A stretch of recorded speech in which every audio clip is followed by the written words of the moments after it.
চাওক সদৌ অসম ছাত্ৰ সন্থা আৰু 30 জনগোষ্ঠীয় সংগঠনৰ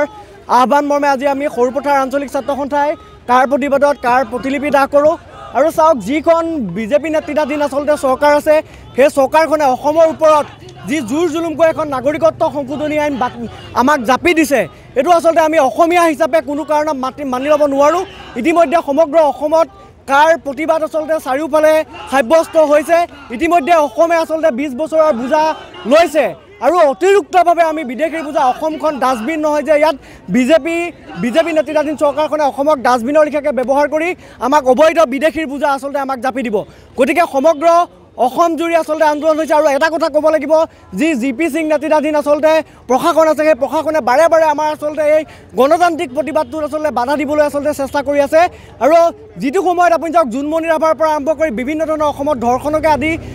ঘটনাসমূহত কিন্তু অসম চৰকাৰৰ যি প্ৰশাসন বা পুলিচ বিভাগ আছে তেওঁলোকে কিন্তু আজিলৈকে কোনো ধৰণৰ সঠিক তদন্ত কৰিব পৰা নাই। তেনেকুৱা এটা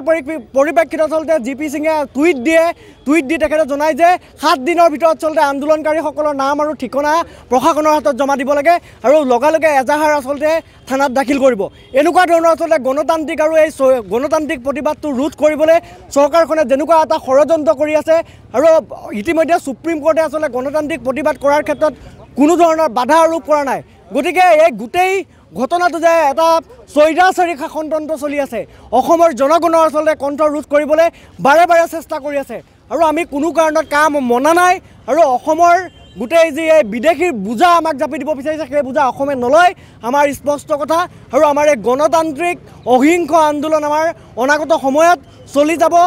সদৌ অসম ছাত্ৰ সন্থা আৰু 30 জনগোষ্ঠীয় সংগঠনৰ আহ্বান মৰ্মে যেনেকুৱা ধৰণৰ কাৰ্যসূচী দিয়ে আমাৰ সৰুপথাৰ আঞ্চলিক ছাত্ৰ সন্থা আমি সদা প্ৰস্তুত হৈ আছোঁ। দৰকাৰ হ'লে আমি জেললৈ যাম, জেল ভাত খাম, আমাক চৰকাৰী চাকৰি নালাগে এইটো কথা স্পষ্টকৈ কৈছোঁ আৰু অনাগত সময়তো আমাৰ এই আন্দোলন জংগীৰ পৰা জংগীতৰ হৈ যাব।